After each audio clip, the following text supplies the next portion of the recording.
तो सोमवार को आम बजट आते ही उस पर सियासी बयानबाजी का दौर शुरू हो गया। छत्तीसगढ़ में जहां विपक्ष में बैठी बीजेपी आम बजट का स्वागत कर रही है, तो दूसरी ओर कांग्रेस इस आम बजट पर सवाल खड़े कर रही है।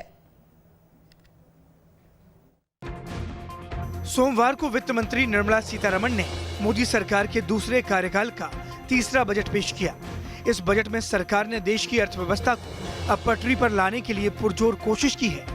वित्त मंत्री ने अपने बजट भाषण में कई रोजमर्रा की चीजों के दाम बढ़ाए हैं। वहीं अब आम बजट पर सियासी बयानबाजी का दौर भी शुरू हो गया है। बस्तर से रायपुर लौटे सीएम बघेल ने केंद्र सरकार पर हमला बोला और कहा कि इस बजट में जनता के लिए कुछ भी नहीं है। सबको बेचने की इसकी योजना है। जो ये कहते थे 70 साल में कुछ नहीं होता, जो 70 साल में कांग्रेस सरकार ने जो बनाई उस सबको एक एक करके बेचने वाले हैं। और इसमें विदेशी एफडीआई करके निजी कंपनी के हाथ में पूरे देश के जितने भी इंफ्रास्ट्रक्चर बने थे उन सबको निजी हाथों में बेचने की तैयारी है। इसके अलावा इनके पास कुछ नहीं। छत्तीसगढ़ को कुछ नहीं मिला, किसानों को कुछ नहीं मिला, बेरोजगारों के लिए कुछ नहीं है, नौकरी पेशा वालों के लिए कुछ नहीं है, मध्यम वर्ग के लिए कुछ भी नहीं है। एक और जहां सीएम बघेल बजट पर सवाल उठा रहे हैं, वहीं दूसरी ओर छत्तीसगढ़ के पूर्व सीएम रमन सिंह ने आम बजट को 10 में से 9 नंबर देते हुए बजट का स्वागत किया।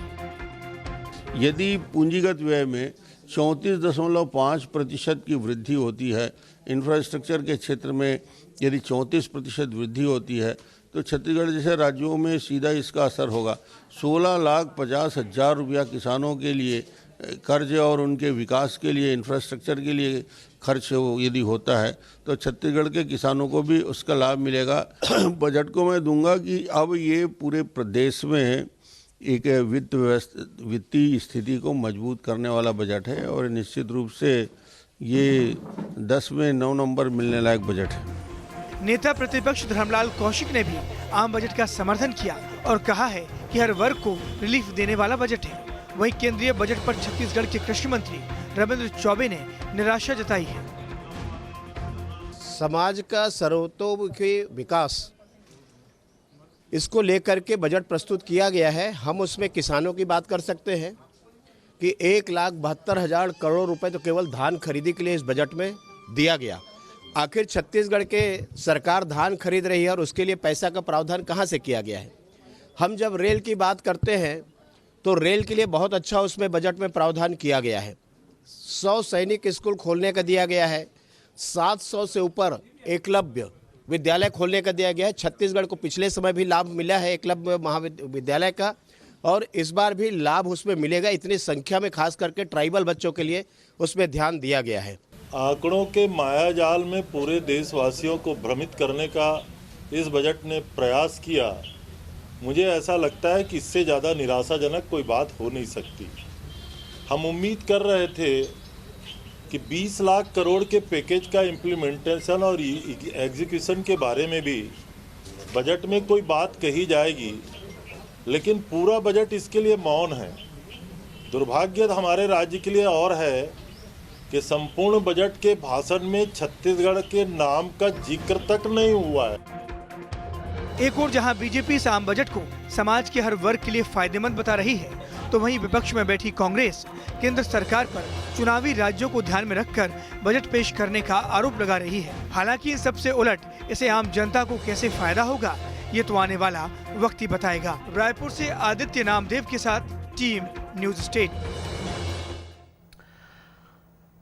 तो वित्त मंत्री निर्मला सीतारमण ने सोमवार को आम बजट पेश किया, जिसको लेकर छत्तीसगढ़ के साथ सूरजपुर के लोगों की निगाहें टिकी हुई थी। बजट आने के बाद लोगों की क्या प्रतिक्रिया रही, आपको वो भी सुनवाते हैं। पहली बार भारत में डिजिटल बजट पेश किया है हमारी वित्त मंत्री ने।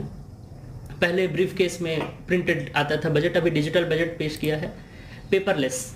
लेकिन मैं कहूँ तो ये पेपरलेस होने के साथ साथ इमोशनलेस है, हर्टलेस है।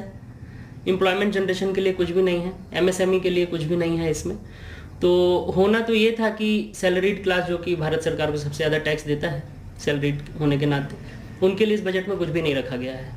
केंद्र सरकार का जो बजट आया हुआ है उसमें महिलाओं को लेके तो एक शब्द भी नहीं बोला गया है कि महिलाओं के लिए कुछ भी हो, और ना ही हम युवाओं के लिए उस पर कुछ भी निराधार तरीके से वो हमको अलग ही कर दिया गया है। मध्यवर्गीय परिवार के लिए भी कुछ बजट में दर्शाया नहीं गया है। 4 राज्यों में विधानसभा चुनाव होने हैं, पश्चिम बंगाल, तमिलनाडु, केरल और असम।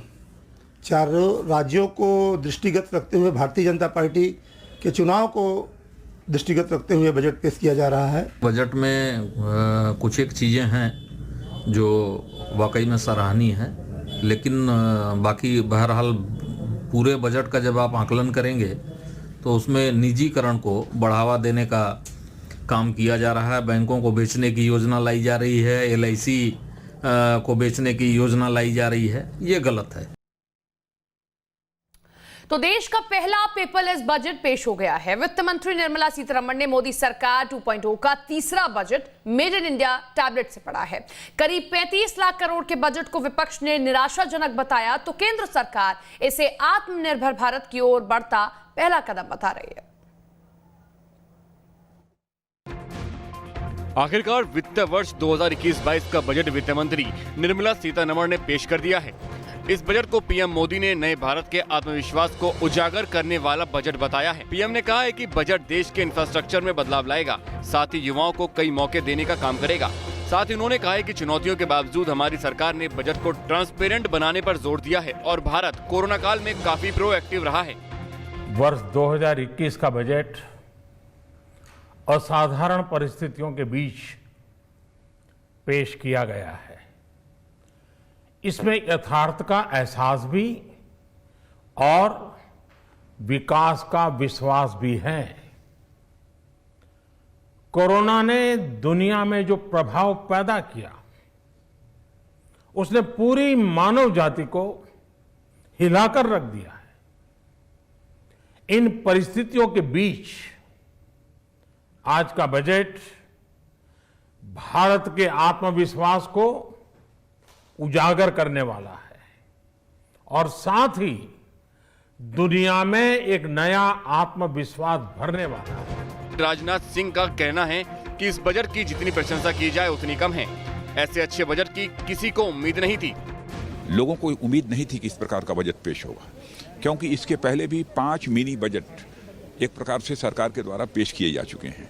कई पैकेज की घोषणा हुई है, जिसमें एक आत्मनिर्भर भारत का भी पैकेज महत्वपूर्ण है। तो मैं समझता हूं कि यह बहुत ही ये शानदार बजट है और इसकी जितनी भी प्रशंसा की जाए वह कम है। इधर मध्य प्रदेश के मुख्यमंत्री शिवराज सिंह चौहान ने बजट को क्रांतिकारी बताया है। साथ ही इसमें सभी वर्ग के लोगों का ख्याल रखने की बात कही है। आत्मनिर्भर भारत का बजट है। कोरोना काल में एक नई दिशा और एक नई दृष्टि देश के विकास और जन कल्याण की इस बजट में दी गई है। ये क्रांतिकारी बजट है, ऐतिहासिक बजट है, भारत की समृद्धि और विकास का बजट है। इसमें समाज के सब वर्गों का ध्यान रखा गया है। सर्वे भवन्तु सुखिनः सर्वे सन्तु निरामया का बजट है। उधर कमलनाथ सरकार में वित्त मंत्री रहे तरुण भनोट ने इसे निराशाजनक बजट करार दिया है। उनका कहना है कि इस बजट से लोगों के हाथ खाली ही रह गए। आम आदमी महंगाई की मार से परेशान है। में सबसे बड़ा मुद्दा इस समय अगर कोई है वो तो है महंगाई का। अगर हम घरेलू उपभोक्ताओं की बात भी करें तो आप किसी भी परिवार में जाके ये पूछ सकते हैं कि महिलाएं परेशान हैं, गैस के दाम बढ़े हुए हैं, आम आदमी परेशान है, पेट्रोल डीजल के दाम बढ़े हुए हैं, जिसके कारण बेतहाशा महंगाई सभी सेक्टर्स में बढ़ी है। और बजट पेश करना एक ठीक है, औपचारिकता नहीं रहना चाहिए। लोगों को बड़ी आशा और अपेक्षा थी कि इनकम टैक्स स्लैब में बदलाव किया जाएगा और निराशा हाथ लगी है, कुछ हुआ नहीं है। पर आम आदमी के खाते में कुछ नहीं आया, ये बहुत निराशाजनक।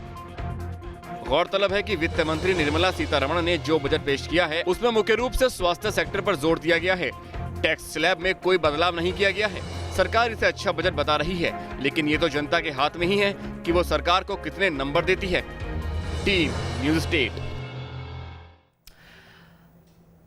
तो बजट कैसा है, इससे भारत की आर्थिक स्थिति कैसे बेहतर होगी, जैसे सवालों के साथ हमारे संवाददाता मोहित दुबे ने खास बातचीत की केंद्रीय पर्यटन राज्य मंत्री प्रहलाद पटेल से। देश का बजट आ चुका है हमारे साथ। पर्यटन मंत्री प्रहलाद सिंह पटेल साहब खास बातचीत के लिए मौजूद है। सर, पहला सवाल मैं आपसे यही पूछूंगा कि पर्यटन के नज़रिए से, पर्यटन के चश्मे से इस बजट को आप किस रूप में देख रहे हैं? मुझे लगता है कि जो 2020 पूरी दुनिया के लिए इसने रोक दिया था, ये पर्यटन को बढ़ावा देने वाला बजट है। और इस बात के लिए मैं प्रधानमंत्री का आभार व्यक्त इसलिए करूंगा कि उनके दृष्टिकोण में पर्यटन हमेशा से प्राथमिकता रहा है। और मैं बड़े गर्व के साथ ही बात कह सकता हूं कि जब रिवाइज एस्टीमेट आया था उसकी तुलना में बहुत बढ़ाकर जो मिला है, और एक नई चीज़ मिली है प्रसाद और स्वदेश दर्शन योजना के अलावा जो हमारी 19 आइकनिक साइट्स हैं उसके लिए इस बजट में प्रावधान किया गया है। मुझे लगता है कि ये पर्यटन के उन केंद्रों को विश्व स्तरीय बनाने में मदद करेगा। और बाकी जो चीज़ें हुई हैं, चाहे वो वेलनेस सेंटर्स की घोषणा हुई है हज़ारों की संख्या में, मैं हमेशा से कहता रहा हूँ कि पोस्ट कोरोना अगर किसी के पास देने के लिए कुछ है तो वो हमारे पास है। तो वेलनेस टूरिज़्म के लिए भारत वैसे भी बहुत पसंदीदा जगह रही है, लेकिन इतने सेंटर्स के साथ हमने ये तैयारी पूर्व से कर ली है कि जो लोग आएंगे तो और बेहतर तरीके से सुविधाएं हम उनको दे पाएंगे। दूसरी बात जो सबसे महत्वपूर्ण कंपोनेंट होता है वो कनेक्टिविटी का होता है, रेल है, रोड है। तो वो सारे के सारे जो राष्ट्रीय राजमार्ग के प्रोजेक्ट लिए गए हैं वो प्रायः सभी पर्यटन के क्षेत्रों को जोड़ने वाले हैं। आपको लगता है कि जो बजट आया है उसके माध्यम से रोजगार के जो माध्यम है वो सृजित कैसे होंगे, रोजगार कैसे बढ़ेंगे? आपको लगता है कि इस बजट से रोजगार के साथ साथ आय में भी ज़्यादा वृद्धि होगी? स्वाभाविक है, जैसे ही फुटफॉल बढ़ता है तो सर्वाइवल और रिवाइवल शुरू हो जाता है। और जो परोक्ष तरीके से जिनको रोज़गार मिलता है उनके लिए भी एक साइट खोली है कि अनारक्षित सेक्टर के जो लोग होंगे वो इस पोर्टल पर आ सकते हैं ताकि उनके आवास की, उनके अन्य जो समस्याएं होती हैं उनकी चिंता हो सकती है। तो घूम फिर के जो हमारे कंपोनेंट हैं उसमें जो सबसे बड़ी चुनौती थी कि पर्यटन के क्षेत्र में अनारक्षित सेक्टर बहुत बड़ी संख्या में, उसके लिए ये पोर्टल मददगार होगा कि हमारे पास वो आंकड़े होंगे कि वास्तव में ज़रूरतमंद कौन है, हम उसको कैसे मदद पहुंचाएं। आपको और कांग्रेस के सहित जो तमाम विपक्षी दल हैं वो कह रहे हैं कि इस बजट में ऐसा कुछ भी नहीं है कि जिससे जनता को फ़ायदा हो, जनता के जीवन में सुधार हो। मुझे लगता है कि जिनको समझ में नहीं आता तो राहुल गांधी तत्काल जवाब नहीं दे पाए, थोड़ा बहुत किसी ने पढ़ाया होगा शायद तब उसके बाद बोले हैं। देखिए इस बजट पर कोई उंगली नहीं उठा सकता। ये देश का बजट है, आत्मविश्वास से भरा आत्मनिर्भर भारत का बजट है, इससे पर कोई टिप्पणी नहीं हो सकती। एक आखिरी सवाल मैं आपसे पूछूंगा, मध्य प्रदेश के आप रहने वाले हैं, उत्तर प्रदेश में अयोध्या मंदिर बनने जा रहा है, इस बजट से दोनों ही राज्यों को कितना फ़ायदा होने वाला है पर्यटन के क्षेत्र में, संस्कृति के क्षेत्र में? देखिए आइकनिक साइट में खजुराहो का नाम है, यहाँ पर आपके फतेहपुर सीकरी का नाम है, ताजमहल का नाम है। तो आइकनिक साइट में इनमें अंतर्राष्ट्रीय स्तर की सुविधाएं होंगी और इसलिए मैं मानता हूँ कि बुंदेलखंड से लेकर इधर लगातार कनेक्टिविटी है और इसलिए बेहतर तरीके से होगा। अयोध्या के लिए भी कुछ विशेष? अयोध्या का प्रोजेक्ट वो तो राष्ट्रीय हमारे महत्वाकांक्षा की चीज़ें हैं। सारे लोग मिलकर जो DPR बनेगा, जो सामने आएगा चित्र, वो देश के सामने आएगा। 10 में से कितने नंबर देते हैं इस बजट को? पूरे 10, और ज़्यादा आप मांगते तो उससे भी प्लस कर सकते हैं 10 प्लस हो सकते हैं। बातचीत करने के लिए हमारे साथ पर्यटन मंत्री प्रहलाद सिंह पटेल साहब खास बातचीत हमसे कर रहे थे। इनका कहना है कि इस बजट को हम 10 में से 10 नंबर देते हैं। वीडियो जर्नलिस्ट हरीश शर्मा के साथ मोहित राज दुबे, न्यूज़ स्टेट, दिल्ली। रुकेंगे एक छोटे से ब्रेक के लिए, आप देखते रहिए न्यूज़ स्टेट।